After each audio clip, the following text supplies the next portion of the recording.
So, all right, big X hell, Graham. How was the latest adventure? There's a lot of adventures packed into Mm, this. I mean, A, it was a new mm. course. Yeah. B, it was a new bike. But C, it was Yeah, the same lots of new shoes. things. Same shoes. Yeah. So let's talk through that. Same shoes. Tell us Yeah. about Middle Earth, Gandalf. Sandals. Yeah, the sandals are not going anywhere. That's permanent. I did something to my foot this summer training for Kings Road, and Yeah. I need to go to the doctor, but it's a bunion. I don't want to get surgery, so I'm just trying to wear a comfortable shoe. And sandals, man, there's a lot of advantages, but they are super comfortable. And now when I go on these multi-day trips, I don't have to bring an extra pair of shoes. Like those are Right. just my all the time shoes, and they All the do clip time. in. So Nice. I mean, it wasn't part of the plan, but it's a win-win. So Yeah, those were definitely. definitely deployed on this new. So this route I've had going for in the building phase for a few months. Honestly, I've been looking at different parts of it. I've actually gone out and ridden parts of it. Like up in the Uh-huh. north side, I was kind of worried about like the part where you crossed the border into Georgia, because I knew there was possibly some like closed bridge and Right. unknown roads.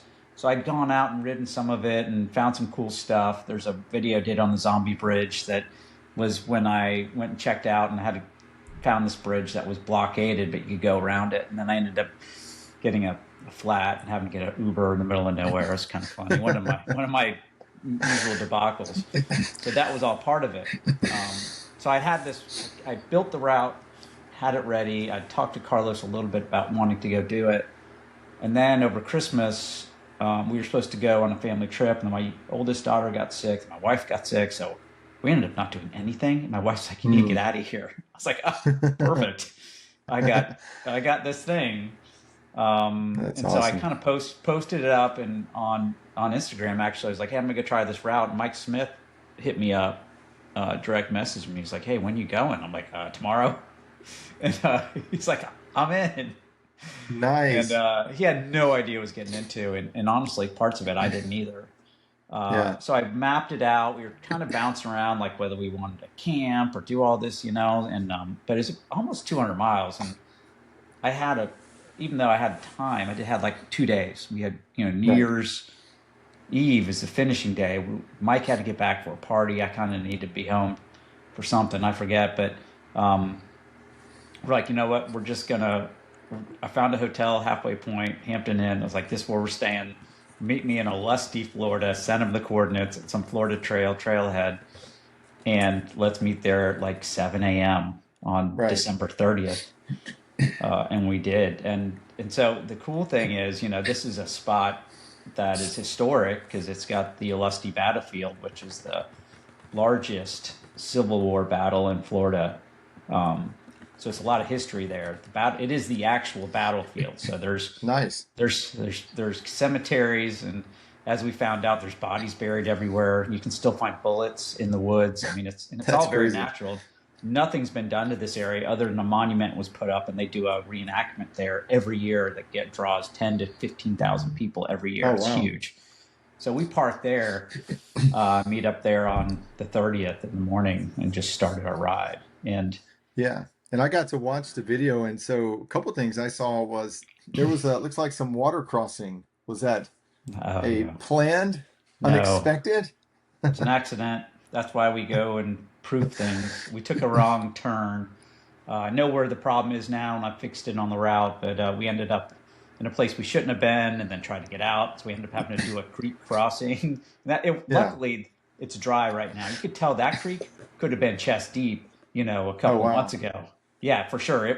But we just got lucky because right now it's really dry, and we're able And I to would say cross over it. even on the front side, I mean, when you guys left, you were just next to the course. So that was kind of an indication of things to come, right? Some surprises. Oh You're kind yeah. of running parallel to it. Dang it. Yeah, that was disappointing. Because we started our ride, and I thought we were Right. going on a little road. We ended up on the railroad tracks and the bumpy rocks and stuff. And come to find out, the actual trail or road we were supposed to be on was just like 20 feet over to the right. Yeah. And it was just like a mile and a half, but I was just like, oh, dang.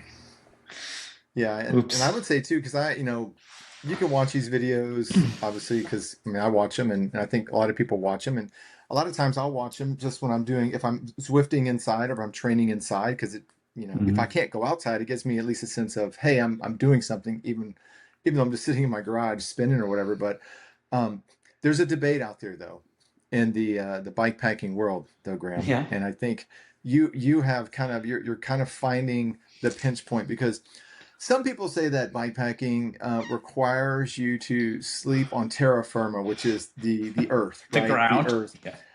I call that bike RVing. Like if you carry your sleeping Uh, stuff on your bike, that's bike RVing. Bike yeah. packing, you're carrying stuff. But speak to us. I mean, I'm gonna be honest. I like hotels. Mhm. I think it's great. Like you can wheel your muddy rig in there and like, hey, I'm gonna have a good night's rest. But there are some that would disagree. Like, right? I mean, have you found that in the bike community, cycling community? I mean, there's a little, they'll get a little grumbles about, even Carlos is like, did you sleep in a tent? um, and I do own a tent. I've used it once, and I'll planning on using it again at some point.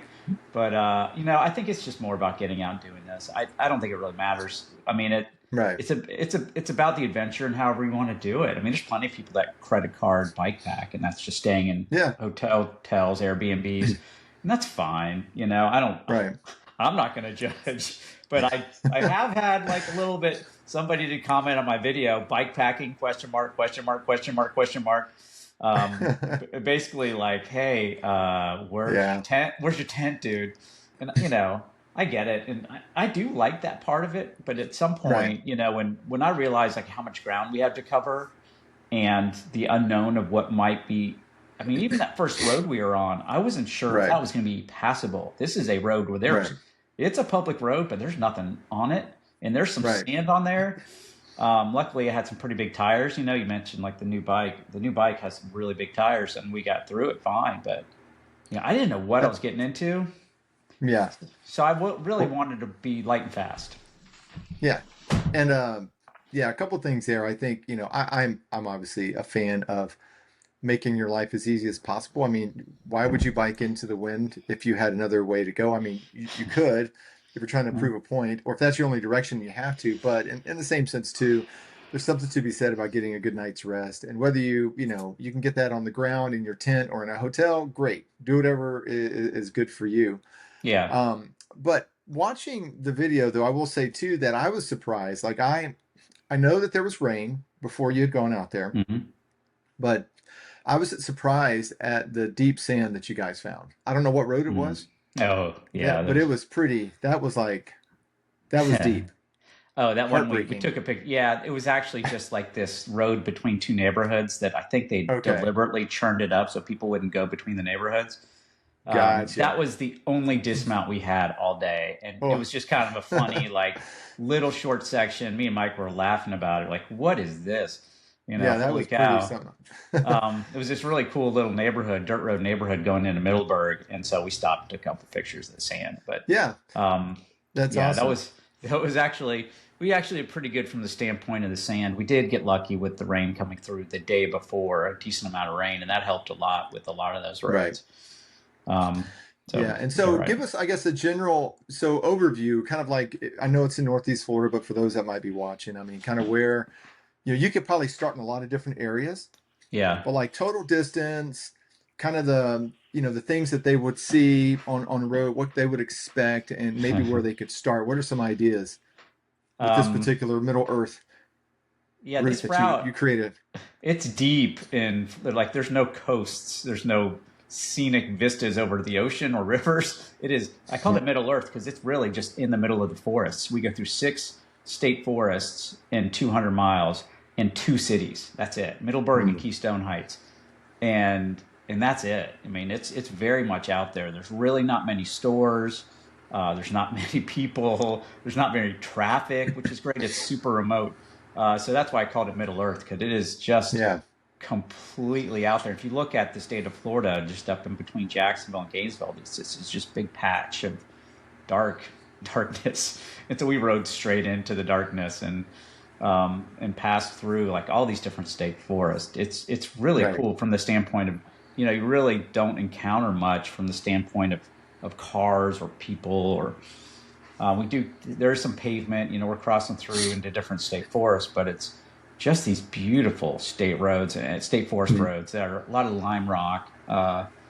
And those roads are fantastic. You just have to, watch out for the hunting seasons because these are regions where hunting does happen. Their hunting seasons are specific to each individual state forest. Mhm. It's not the regional hunting season. Each forest has their own specific hunting seasons within the hunting season. So you have to. And I did all that homework to make sure we weren't running into any issues. And Right. that the hunting season for those areas had ended in November, thankfully. So we had no issues with hunters. But I did wear orange just in case because we are passing through hunting leases where the hunting season is very active. And so I Right. typically wear orange this type of year so that in my water pack is orange just to be as safe as possible. And the hunters appreciate it. Yeah. I appreciate what they do. I don't want to interfere with it. I don't want to get in the Yeah. I way either. mean, it's been a long time since someone has, hopefully, mistaken a cyclist for a deer, but I mean, it could happen. You never Oh know yeah. out in his woods or, whatever. So it's good to be safe. And it's good to check those things. Um, I guess so I also saw in the video, there's a coffee shop stop Oh yeah, it's that you good. got. And was that in Keystone? Where was that? Keystone Heights Firepower Coffee. Okay. It's a good spot. Yeah. I've started rides from there before. Great coffee. They roast it all there, and also they bake their own baked goods. So Yeah. now something new I found there was espresso cookies they make. Oh, nice. That were Nice. I packed some in my bag to come with me. I was eating them even the next Yeah. day. I was pulling out of my That's bag good. day two in the banana That's bread. I had awesome. some. I kept some, yeah, 'cause it's a great spot. Anybody Yeah. going through Keystone Heights, like it's a good little. If you're like coffee, that's a good rest stop. But Yeah. Keystone Heights has all the like stores and stuff, but there's no hotels in Keystone Heights. It's a Yeah. very small town. You call that a town, but it's got like a grocery store and Circle Right. K and whatnot. But you're in Family and out of Dollar. Keystone Heights. Yeah, Family Dollar. Gotta have But Family Dollar. yep, you're in and out of Keystone Heights. It's nice. The paved trail goes right through there, the Palatka Lake Butler State Trail. So, that's what I love too is we're connecting a lot of these paved trails with this loop. So there's very Right. little road riding. It's very much paved path and dirt roads. Man, it's Yeah. fantastic. So it sounds like this route could be really for a couple different people. One, it could be for the person that wants to just take it easy, enjoy, see something they've Hmm. not seen before, get in the woods in a few different state forests. Or it could also be for the person that says, you know what, I'm going to go knock it out in one day, Oh yeah, sure, right? I mean, they could go totally knock that doable. out if they wanted to, but Yeah, yeah. It's interesting. Yeah, there's a lot of cool stuff like up through north of Middleburg. You go around the equestrian center, these little Mhm. paved paths in the forest and the dirt roads, and then you go into through there's a fishery, and then this little road that goes under the interstate. There's a little underpass under I-10 that goes into the fishery and up Yeah. into the Cary State Forest. It's really cool, man. I was surprised. I can't believe it worked, honestly. I was really worried Mhm. about a few specific areas, and it all came together. Really nice. Yeah. And then I saw, you did experience a little bit of trail magic. It sounds like day two, you got an extra engine Oh, to Sydney help do showed some up. work. Yeah. Yeah, Sydney, we had he's a horse, man. Yeah, he saw like we Yeah. had put the tracker out where we were, and Sydney's pretty Right. close, so he joined us for like three-fourths of the last day. Such a good dude, man. Yeah. Really, we That's had to good. like we had to rein him in a couple of times because he's on his gravel bike, just on like 20 Tearing it pound up. gravel bike. We're like into day two, 160 miles in, loaded down with stuff, and Yeah. I'm on 2.3s, and Mike's on 50 millimeter tires. Wow. We're not on like so we had to like pull him back a little bit like and Sydney's great. He's like, okay, how fast do you want to go? Like Yeah. just do 15, man, 15 or 16 or 15, something. 50, 16 downhill. Just yeah, or something. Just like give us That's awesome. and honestly, and I told him, I go, listen, I'm not in a hurry. I want to enjoy this. Like Yeah. you can get that mindset like you want to get to the finish, but rides like this, man, I don't. I want to stop and Right. take it in. I really want to Yeah. like slow down. Like I'm not in a hurry to get home to get on the couch. I want to stay Right. out there and really see things. And Mike is the best for that. Mike Smith is awesome as a riding partner because he will stop and see things that I don't see. He's got an eye. He's got an eye for photography Yeah. too. He's just got a Oh, really good good. eye for cool things. We stopped quite a bit to to experience and soak in some things that I would have kept riding by. He's Yeah. better at that than I am. He's just such a good partner, especially stuff like that. He was super excited. He's like, "Oh man, we can take our time," and he really did. We did all the fun things that we could think of. Yeah. There's like some cool stuff in the forest. There's an old abandoned fire tower he might have climbed up. There's some bridges that we'd stop and enjoy, or just a view or a sunrise, or and that's the thing is, I just wanted to slow down. I'm like, I'm not in a hurry. This Right. is I don't get to do this much. Like to get this kind of time to be on a bike for 2 days straight. I love riding my bike all day. And if I get a Hmm. chance to do it, I want to soak it in. I don't want to Right. hurry up and get to the finish. It's different. And it's a different mentality that's developed with this bike packing stuff and being around people like Mike that make me appreciate I don't know, I'm just lucky to be able, at my age, to be able to do Yeah. something like this. To be able to have the health. Luckily enough, my health is good, um, and the ability to go do these things. It's so Right. cool. I love it. Yeah. And really, when you're kind of talking about bikepacking, I mean, you kind of opened it up there, but I mean, it's a lot of people can jump into it because it doesn't have to be extremely fast. Right. Um, you can dial it back from 15 if you need to. It's just whatever your speed is, Hmm. just to kind of get out there, get it done, kind of, experience some of that adventure, which makes it really nice. But I think the key there is that, taking advantage of getting out, um, away from the house, away from the norm, the Yeah, paying the bills, the animals, the whatever you got going on, it's work. great. It's like, Yeah. and to kind of get out and enjoy, just man, being out on a bike and in the woods and kind of experiencing life a little bit. That's kind of what it's all about. Yeah, it really is. And that's why I'm bringing my tent on this next trip because I need to be. I mean, I appreciate why people like that part of it so much, and I Mhm. have done well, I've done it once, but Yeah. I appreciate the fact that you get to a place and you're in the woods and you're really out there. You're not once you Right. get in a hotel, TV start going, you go into restaurants, and which is all nice, but it is nice to really disconnect. And so I'm gonna go more on the side of the the feral bike packer than the Hmm. urban bike packer going to The hotels. fair, I love it. I'm trying to go more that direction. And so Yeah. my next trip with a couple of guys next week is going to be uh, purely tents, man. I'm sleeping on my tent. I can't So wait. It's gonna be great. we can let Carlos know right now that that's happening. Yes, the That tent is and happening. that the next video on the next adventure is going to have you in a tent. Like you're going to stay Yeah, in the tent, and it won't be in a yeah. hotel. It'll be outside the hotel. They may have to help me. This guy Matt Borbs is he's like a Viking. He calls himself the Viking on his Yeah. Instagram. He's a big Hmm. bearded guy. He's the best man. And Uh-huh. so he's one of these guys. He'll keep me safe for myself. I think he's all Well, pumped. that's So we're good, gonna man. yeah yeah. Those guys are awesome. That's this community, man. It's just full of great people that they're Yeah. in it for that too. They're just some of these guys. Sometimes we race these races and some the bike packing Yeah. races, but a lot of it, man, is just like let's go have some fun and get outside. That's why anybody can do it. I Right. mean, a lot of Carlos's events are so beginner friendly. Average speed is like 8 to 10 miles an hour. Hmm. Carlos will stop and you know basically give you a tour of what area you're in. He's got historic knowledge and local Hmm. knowledge of all these places, and I'll talk about things go all the way back to when the Native Americans were in the areas, and that he Hmm. knows so much, and I've learned so much from him. It's really that's the cool thing about these trips is, man, really anybody can do it. You Right. just gotta start.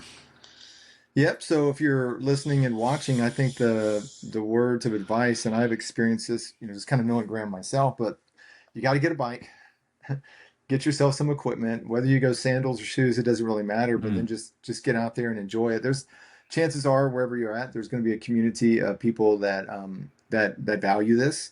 Whether they go out for a 50-mile ride or a 20-mile ride, a 100-mile ride, doesn't really matter. You do you. But what you're going to find is it's hopefully it's something that you enjoy, and then you can do some stuff like Graham has on his YouTube. There, you see a lot of these adventures, and a lot of these folks who are doing that. Folks here in Florida doing a lot of different adventures, but it's just one of those things you can get out and do, whether you're just staying in the city or whether you're heading out to some remote area where you really have to rely on GPS because you've never been there before. The idea is just to get out and kind of enjoy that. So, Yeah. Graham, any parting words of wisdom to really kind of help that person move from the couch to the bike to get them out? Yeah, ask the What would you say? questions. The community is so supportive. If somebody's really interested in doing this, and all you have is like a gravel bike or even a mountain bike or whatever, just ask questions. I mean, Carlos at Single Track Samurai has got events specifically geared towards whatever you're trying to do. There's there's stuff for gravel bikes. There's stuff more mountain bike specific. There's stuff for beginners. I highly encourage engaging Carlos because he is so enthusiastic and loves new people, loves it. And Hmm. just trying to reach new people, and to show people what he's experienced. I mean, I think he'd like to do it for free, but the good thing is like we're trying to figure out a way for him to make a living, so he doesn't, so he can do this forever as long as he wants to, and that's why I Hmm. support him so much. Like the route file for this loop, we're going to turn it into probably a 3-day bike packing trip because there is a lot of camping through these different state forests. We'll do something like that. I've also been Hmm. contacted by a couple of people who might want to do another 2-day run, but the route will be available through Carlos next week, and any payments made goes towards Florida Bikepacking and Carlos's Single Track Samurai Yeah. company who puts on all these events. And that's where my heart is what he's doing, and I really try to support him because he will take Hmm. anybody who's interested in, including me. He's helped me a lot, um, and help them, and just show them the way. It's he's got a heart for people. He's just he's the right guy for that. Thank goodness Right. for him. So Yeah. I look forward to sharing this route with others. Um, there's parts of it that some people have seen. There's a lot of it nobody's ever seen. People trying to figure out where it is. I'm like, dude, it's I don't know It's how it it's came together. it's deep in there. Yeah, for sure. So next Well, week will be I know. Tally Tango next week with Matt, and it's 160 miles of real bike packing on like single track and stuff. So I'm excited Okay. to. We'll see how I gotta find my tent. It's around here somewhere. It's in a drawer back here. Pull it, dust it off. I gotta remember You how just it need a works. tarp. You just need a tarp. Oh man, no, no, no, You can just do a tarp. no. Well, I know. Well, I know we all appreciate the work that Carlos does, and we appreciate all the work you do as well, and several others who kind of the trailblazers and kind of go and find these places that make it easier for people like myself and others who are kind of new and are less experienced in the routing of things. Mhm. Because I know I've enjoyed being able to, I can send you around and be like, hey, is this good? And you're like, no, don't go here, don't go here. And oh, I would have never known that. Yeah, It's like, yeah. so it's just really cool to do this. I appreciate you guys and appreciate you sharing your adventures. We're looking forward to the next one, and we better see Yeah. you in the tent. Better see you in the tent. Oh, it's So it's happening. Oh, it's happening, Billy. It's going down. Or awesome. going Well, up. Graham, well, thanks for sharing your adventure, and we look forward to seeing more of them when you post them. Thanks, Billy. All right. Yep.